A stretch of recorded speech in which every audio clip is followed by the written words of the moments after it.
എല്ലാ പ്രതീക്ഷകളും നഷ്ടപ്പെട്ടു.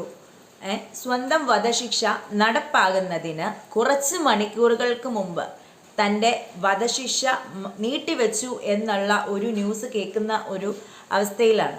ഞാൻ ഇത് മറ്റാരെയും പറ്റിയല്ല പറയുന്നത്, നമ്മുടെ നിമിഷപ്രിയനെ പറ്റിയാണ് പറയുന്നത്. അതായത് ഇന്ന് ജൂലൈ 16, ഇന്ന് ആണ് നമ്മുടെ നിമിഷപ്രിയയുടെ വധശിക്ഷ നടപ്പാക്കാൻ യമൻ തീരുമാനിച്ചിരുന്ന ദിവസം. നിമിഷപ്രിയ കുറ്റക്കാരിയാണോ അല്ലയോ എന്നിരിക്കട്ടെ, ഒട്ടുമുക്കാലും ആളുകൾ നിമിഷപ്രിയ രക്ഷപ്പെടണം എന്ന് ആഗ്രഹിച്ചിട്ടുണ്ട്. എന്തുകൊണ്ടാണ് എന്ന് ചോദിച്ചാൽ പുള്ളിക്കാരി ഒരു മലയാളി ആണ് എന്നതിൻ്റെ പേരിൽ ആണ്.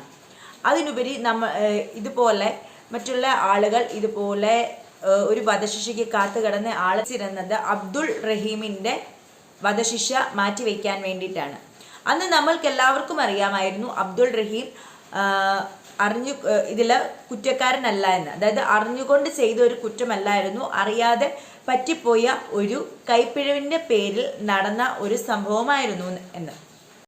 എന്തൊക്കെയിരുന്നാലും നിമിഷപ്രിയയുടെ വധശിക്ഷ മാറ്റുന്നതിനെ പറ്റി എല്ലാ ആളുകൾക്കും ഒരു പോസിറ്റീവായിട്ടുള്ള മാറ്റണം എന്നുള്ള ആഗ്രഹമുള്ള ആളുകൾ കുറവാണ്. എന്തൊക്കെയിരുന്നാലും നമ്മുടെ കേന്ദ്രവും അല്ലാതെ ഒത്തിരിയേറെ ആളുകൾ ഇടപെട്ടിട്ട് നടക്കാത്ത കാര്യം പി അബൂബക്കർ സാഹിബിൻ്റെ മധ്യസ്ഥതയിൽ അത് സാധ്യമായിട്ടുണ്ട്. അതായത് നമ്മുടെ വധശിക്ഷ നീട്ടിവെച്ചു എന്ന് വെച്ചാൽ വധശിക്ഷ പൂർണ്ണമായി മാറ്റി എന്നല്ല അർത്ഥം, വധശിക്ഷ നീട്ടിവെച്ചിട്ടുണ്ട്. ഇത് പൂർണ്ണമായിട്ട് മാറ്റണമെങ്കിൽ തലാലിൻ്റെ കുടുംബം, അതായത് തലാലിൻ്റെ ബ്ലഡ് മണി, അതായത് ഇവരുടെ നിമിഷപ്രിയയുടെ വീട്ടുകാരുടെ കയ്യിൽ നിന്ന് അയാളുടെ ബ്ലഡ് മണി പറയുന്ന തുക അവർ സ്വീകരിച്ച് അത് മാപ്പ് കൊടുത്താൽ മാത്രമേ വധശിക്ഷ റദ്ദാക്കാൻ പറ്റുള്ളൂ. അല്ലാത്ത പക്ഷം വധശിക്ഷ റദ്ദാക്കാൻ പറ്റില്ല. വധശിക്ഷ നടപ്പാക്കണം എന്നുള്ളതാണ് നിയമം. താൽക്കാലികമായിട്ട് ഒരു മരുഭൂമിയിൽ ഒരു ചെറിയ ചാറ്റൽമഴ പെയ്ത ഒരു പ്രതിനിധിയാണ് ഇപ്പം. അതായത് ഇന്ന് നടക്കാൻ, അതായത് ജൂലൈ 16 ഇന്ന് നടക്കാനിരുന്ന വധശിക്ഷ കുറച്ച് ദിവസത്തേക്ക് താൽക്കാലികമായിട്ട് നിർത്തി വെച്ചിട്ടുണ്ട് എന്ന് മാത്രമേ ഉള്ളൂ. പാലക്കാട് കൊല്ലങ്കോട് സ്വദേശിനിയാണ് നിമിഷപ്രിയ. നിമിഷപ്രിയ ചെയ്ത കുറ്റം എന്താണെന്ന് വെച്ചാൽ തലാൽ മഹദി എന്നയാളെ യമനിൽ വെച്ച് കൊലപ്പെടുത്തി എന്ന് ഉള്ളതാണ് നിമിഷപ്രിയ ചെയ്ത കുറ്റം. അതായത് പുള്ളിയെ മയക്കുമരുന്ന് കുത്തിവെച്ച് കൊലപ്പെടുത്തി കഷ്ണങ്ങളാക്കി വാട്ടർ ടാങ്കിൽ തള്ളി എന്നുള്ളതാണ് കുറ്റം. തൻ്റെ നാട്ടുകാരനായ ടോമി എന്നയാളെയാണ് നിമിഷപ്രിയ വിവാഹം കഴിച്ചിരുന്നത്. വിവാഹമൊക്കെ കഴിഞ്ഞ് കുറച്ച് നാളുകൾക്ക് ശേഷം നിമിഷപ്രിയ യമനിലേക്ക് ജോലിക്കായിട്ട് പോയി. കൂടെ പുള്ളിക്കാരിയുടെ ഭർത്താവും പോയിട്ടുണ്ടായിരുന്നു. അവിടെ വെച്ച് അവർക്കൊരു കുട്ടിയും ജനിച്ചു. അതിനുശേഷം ഇവരുടെ ചെലവുകളൊക്കെ ഏറി വന്നപ്പോൾ നിമിഷപ്രിയയ്ക്ക് ഒരു ആഗ്രഹം, ഒരു ബിസിനസ് തുടങ്ങാൻ. എന്തൊക്കെയിരുന്നാലും യമൻ്റെ ഒരു റൂൾസൊക്കെ വെച്ചിട്ട് അവർക്ക് അവിടെ ഒരു ബിസിനസ് സ്റ്റാർട്ട് ചെയ്യണമെങ്കിൽ, അവർക്ക് അവിടെ എന്തെങ്കിലും ഒരു സംരംഭം തുടങ്ങണമെങ്കിൽ അവിടുത്തെ ഒരു പൗരൻ്റെ സഹായവും കൂടി വേണം. അതായത് ജോയിൻ്റ് ആയിട്ട്, അതായത് ബിസിനസ് പാർട്ട്ണറായിട്ട് വേണം. അങ്ങനെ വന്നപ്പോഴാണ് ഇവർ തലാൽ മഹദി എന്ന ആളെ ഇവർ പരിചയപ്പെടുന്നത്. തലാൽ മഹദിയെ പരിചയപ്പെട്ട് കുറേ കാലങ്ങൾക്ക് ശേഷം ഇവർ എന്ത് ചെയ്തു എന്ന് ചോദിച്ചു കഴിഞ്ഞാൽ, പുള്ളിക്കാരിയുടെ ആഗ്രഹം പുള്ളിക്കാരി ഈ തലാലുമായിട്ട് ഡിസ്കസ് ചെയ്തു. പുള്ളിക്കാരിക്ക് ഇങ്ങനെ ഒരു നേഴ്സിംഗ് ഹോം തുടങ്ങാൻ താല്പര്യം ഉണ്ടെന്ന് ഉള്ള കാര്യം പുള്ളിക്കാരി തലാലുമായിട്ട് ഡിസ്കസ് ചെയ്തു. അങ്ങനെ ഈ ക്ലിനിക്ക് തുടങ്ങാൻ വേണ്ടിയിട്ട് തലാൽ അബ്ദുൾ മഹദി സമ്മതിച്ചു. അങ്ങനെ തലാൽ അബ്ദുൾ മഹദിയുടെ പേരിൽ ഇത് രജിസ്റ്റർ ചെയ്ത് അവരവിടെ ഒരു ക്ലിനിക്ക് തുടങ്ങിയത് എങ്ങനെയാണെന്ന് വെച്ച് കഴിഞ്ഞാൽ, നിമിഷപ്രിയയുടെയും ഹസ്ബൻഡിൻ്റെയും കയ്യിലുള്ള സർവ്വസമ്പാദ്യവും എടുത്തിട്ടാണ് അവരവിടെ ഒരു ക്ലിനിക്ക് തുടങ്ങിയത്. അവർക്ക് ആ ക്ലിനിക്കിന് വേണ്ടിയിട്ട് കൂടുതലായിട്ടുള്ള പണത്തിൻ്റെ ആവശ്യം വന്നു കഴിഞ്ഞപ്പോഴത്തേനും നിമിഷപ്രിയയും ഭർത്താവും കുഞ്ഞും കൂടി നാട്ടിലേക്ക് വന്നു. നാട്ടിൽ വന്ന് കഴിഞ്ഞപ്പോഴത്തേക്കും തിരിച്ച് നിമിഷപ്രിയ മാത്രമാണ് തിരിച്ചു പോയത്. ആ സമയത്ത് ഭർത്താവും കുഞ്ഞും നാട്ടിൽ നിന്നു. അവർ ചിന്തിച്ചത് നിമിഷപ്രിയ ഇച്ചിരി കടമൊക്കെ ഒതുങ്ങി ഒരു സെറ്റിലായി കഴിയുമ്പോൾ ഇവിടുന്ന് ഭർത്താവും കുഞ്ഞും യമനിലേക്ക് പോകാം എന്നാണ് അവർ വിചാരിച്ചു നിന്നത്. പക്ഷേ ആ സമയത്ത് സൗദി യുദ്ധം വരുന്നത്. അതോടുകൂടി നിമിഷപ്രിയയുടെ ഭർത്താവിന് യമനിലേക്ക് പോകാനുള്ള വഴി അടഞ്ഞു. എന്തൊക്കെ ഇരുന്നാലും ഒരു ബിസിനസ് പാർട്ട്ണർ എന്ന നിലയിൽ ആദ്യമൊക്കെ മഹദി ഏറ്റവും നല്ല മാന്യമായ രീതിയിലായിരുന്നു നിമിഷപ്രിയയോട് പെരുമാറിയിരുന്നത്. അങ്ങനെ ഇരിക്കുകയാണ് തലാല് നിമിഷപ്രിയ തൻ്റെ ഭാര്യയാണെന്ന് പലരെയും പറഞ്ഞ് വിശ്വസിപ്പിക്കാൻ തുടങ്ങി. ഇങ്ങനെ വിശ്വസിപ്പിക്കാനുള്ള കാരണം എന്താണെന്ന് വെച്ച് കഴിഞ്ഞാൽ ക്ലിനിക്കിൽ നിന്ന് വരുന്ന വരുമാനം മുഴുവനും സ്വന്തമായിട്ട് കിട്ടാൻ വേണ്ടിയിട്ടാണ് ഇങ്ങനെ പറഞ്ഞുകൊണ്ടിരുന്നത്. ഇതിൻ്റെ ഇടയിൽ ഒരു പ്രശ്നമുണ്ടായത് എന്താണെന്ന് വെച്ച് കഴിഞ്ഞാൽ ഈ പുള്ളിക്കാരി ക്ലിനിക്കിന് വേണ്ടിയിട്ട് ഒരു വണ്ടി വാങ്ങിച്ചു. ഈ വണ്ടി വാങ്ങിച്ചു കഴിഞ്ഞപ്പോൾ ഇത് രജിസ്റ്റർ ചെയ്യാൻ തലാലിനെയാണ് ഏൽപ്പിച്ചത്. അപ്പം തലാലിനെ ഈ വണ്ടി രജിസ്റ്റർ ചെയ്യാൻ ഏൽപ്പിച്ച് കഴിഞ്ഞപ്പം തലാൽ എന്ത് ചെയ്തു എന്ന് വെച്ച് കഴിഞ്ഞാൽ തലാലിൻ്റെ പേരിലാണ് ഈ വണ്ടി രജിസ്റ്റർ ചെയ്തത്. അത് നിമിഷപ്രിയ ഇത് എന്തുകൊണ്ട് ഇങ്ങനെ ചെയ്തു എന്ന് ചോദ്യം ചെയ്തപ്പോൾ നിമിഷപ്രിയയോട് പറഞ്ഞത് എന്താണെന്ന് വെച്ച് കഴിഞ്ഞാൽ ഇവിടെ പൗരത്വമുള്ളവരുടെ പേരിൽ വണ്ടി രജിസ്റ്റർ ചെയ്യുന്നതാണ് നല്ലത് എന്നുള്ളതായിരുന്നു അദ്ദേഹത്തിൻ്റെ മറുപടി. അത് കഴിഞ്ഞ് ഇതുപോലെ ഇടയ്ക്ക് ഇവരുടെ ഇതിൻ്റെ വരുമാനമെല്ലാം വന്നു കഴിയുമ്പം എല്ലാ മാസവും അത് ഈക്വലായിട്ട് ഇവർ ഡിവൈഡ് ചെയ്യും. അതായത് ക്ലിനിക്കിൻ്റെ ആവശ്യങ്ങൾക്ക് വേണ്ടിയിട്ടുള്ളത് ബാക്കി വെച്ച് കഴിഞ്ഞ് ലാഭവിഹിതം 3 അവർ സ്പ്ലിറ്റ് ചെയ്യുമായിരുന്നു. അപ്പം ഇങ്ങനെ സ്പ്ലിറ്റ് ചെയ്യുന്ന സമയത്ത് ഒരു പ്രാവശ്യം നിമിഷപ്രിയയ്ക്ക് തൻ്റെ അക്കൗണ്ടിലേക്ക് ഒന്നും വന്നില്ല. അത് എന്തുകൊണ്ടാണ് വരാത്തതെന്ന് പുള്ളിക്കാരുടെ മാനേജറിനെ വിളിച്ച് ചോദിച്ചപ്പോൾ പറഞ്ഞു, തലാൽ പറഞ്ഞു നിമിഷപ്രിയ തൻ്റെ ഭാര്യയാണെന്ന് പറഞ്ഞു, അതുകൊണ്ട് ആ പൈസ പുള്ളിയുടെ അക്കൗണ്ടിലേക്ക് ക്രെഡിറ്റ് ചെയ്യാനാണ് പറഞ്ഞത്.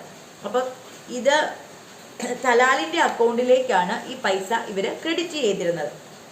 അതിൻ്റെ പേരിൽ ഒത്തിരി ഇവർ ചോദ്യം ചെയ്യുകയും ഇവർ തമ്മിൽ കശപിശകളും പ്രശ്നങ്ങളുമൊക്കെ ആരംഭിക്കുകയൊക്കെ ചെയ്തിരുന്നു. 2015 നിമിഷപ്രിയ നാട്ടിലേക്ക് വന്നപ്പോൾ ഈ തലാലും നിമിഷപ്രിയയുടെ കൂടെ നാട്ടിലേക്ക് വന്നായിരുന്നു. അവിടെ വന്നു കഴിഞ്ഞപ്പോൾ നിമിഷപ്രിയയുടെ ഒരു കല്യാണ ഫോട്ടോ അവിടെ ഇരുന്നത്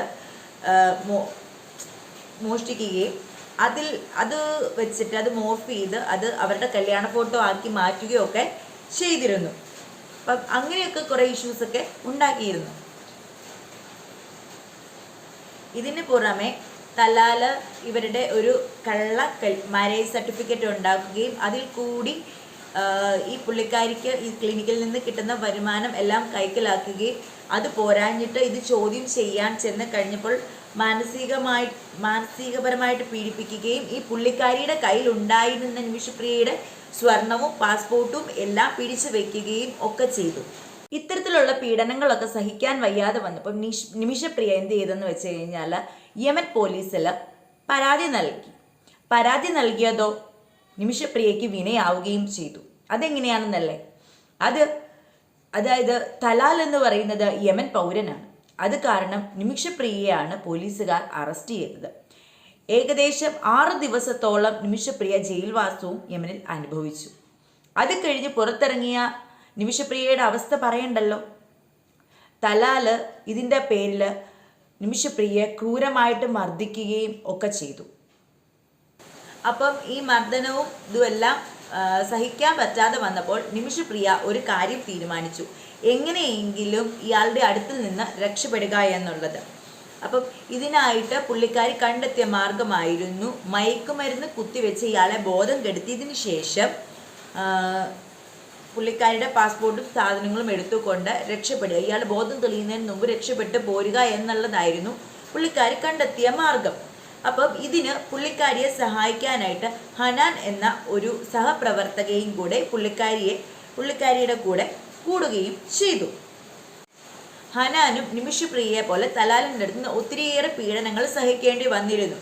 അതുകൊണ്ടാണ് ഈ പുള്ളിക്കാരി ഇവരുടെ നിമിഷപ്രിയയുടെ കൂടെ ഈ ഒരു കാര്യത്തിന് കൂട്ടുനിൽക്കാമെന്ന് വിചാരിച്ചത്. പക്ഷേ ഇവർ മയക്കുമരുന്ന് കുത്തിവെച്ചത് ആദ്യത്തേത് തലാലിനേറ്റില്ല. കാരണം തലാൽ ഒരു കടുത്ത മയക്കുമരുന്ന് ഉപയോഗിക്കുന്ന ഒരാളായിരുന്നു. അത് കാരണം ഇത് അങ്ങേർക്ക് അധികമായിട്ടൊന്നും ഏറ്റില്ല. അങ്ങനെ 2ാമത്തെ പ്രാവശ്യം ഇവർ കൂടുതൽ ഡോസിൽ മയക്കുമരുന്ന് തലാലയിൽ കുത്തിവെച്ചു. പക്ഷേ ആ മയക്കുമരുന്ന് ഇഞ്ചെക്ട് ചെയ്ത സമയത്ത് തലാൽ മരണപ്പെട്ടു. പക്ഷേ ഇതൊന്നും അറിയാതെ നിമിഷപ്രിയ തൻ്റെ പാസ്പോർട്ടും സാധനങ്ങളും തപ്പിയെടുത്ത് എത്രയും പെട്ടെന്ന് രാജ്യം കടക്കാൻ തീരുമാനിച്ച രാജ്യം കടക്കുന്നതിനിടയിൽ വെച്ച് അതിൻ്റെ അതിർത്തിയിൽ വെച്ച് യമൻ്റെ അതിർത്തിയിൽ വെച്ച് നിമിഷപ്രിയ പിടിയിലായി തിരിച്ചു കൊണ്ടുവന്നു. തിരിച്ചു വന്നപ്പോൾ നിമിഷപ്രിയ അറിയുന്നത് ഈ തലാലിനെ കഷ്ണങ്ങളാക്കി വാട്ടർ ടാങ്കിൽ ഇട്ടിരിക്കുകയാണ് എന്നാണ് നിമിഷപ്രിയ അറിയുന്നത്. ഇത് നിമിഷപ്രിയ നമ്മളോട് പറഞ്ഞു തന്ന കഥയാണ്, അല്ലാതെ നമ്മൾ ഉണ്ടാക്കിയതല്ല. അപ്പം പുള്ളിക്കാരിയല്ല ഇങ്ങേരെ വെട്ടി നുറുക്കി വാട്ടർ ടാങ്കിലാക്കിയതെന്ന് ആണ് പുള്ളിക്കാരി പറയുന്നത്. എന്നിരുന്നാലും ഇതിൻ്റെ അകത്ത് ഏക പോസിബിലിറ്റി ഉള്ളത് ഒന്നെങ്കിൽ പുള്ളിക്കാരിയുടെ കൂടെ ഉണ്ടായിരുന്ന ഹനാൻ എന്ന് പറയുന്ന യുവതി ഈ പുള്ളിക്കാരനോടുള്ള ദേഷ്യം സഹിക്കാൻ വയ്യാതെ വെട്ടി നുറുക്കി കവറിലാക്കി വാട്ടർ ടാങ്കിലാക്കിയതായിരിക്കാം. അല്ലെങ്കിൽ ഇവർ രണ്ടുപേരും കൂടെ ചേർന്ന് കഷ്ണങ്ങളാക്കി വാട്ടർ ടാങ്കിൽ ആക്കിയത് ആയിരിക്കാം. ഇതിൽ എന്താണ് ഇതിൻ്റെ സത്യാവസ്ഥ എന്നുള്ളത് നമുക്കാർക്കും അറിയത്തില്ല. എന്നിരുന്നാലും ഒത്തുതീർപ്പിന് സമ്മതിക്കില്ല, വധശിക്ഷ നടപ്പാക്കണം എന്നാണ് ഇപ്പോഴും തലാലിൻ്റെ കുടുംബം ഒന്നടങ്കം പറയുന്നത്. അവരിതുവരെ ഒന്നിനും സമ്മതിച്ചിട്ടില്ല. അതുകൊണ്ട് ഇനി മുൻപോട്ടുള്ള ദിവസങ്ങളിൽ എന്താകും, അവരെ സമ്മതിക്കുമോ അതോ വധശിക്ഷ നടക്കുമോ എന്നുള്ളതൊക്കെ നമ്മൾ വരും ദിവസങ്ങളിൽ നമ്മൾക്ക് അറിയാൻ സാധിക്കും.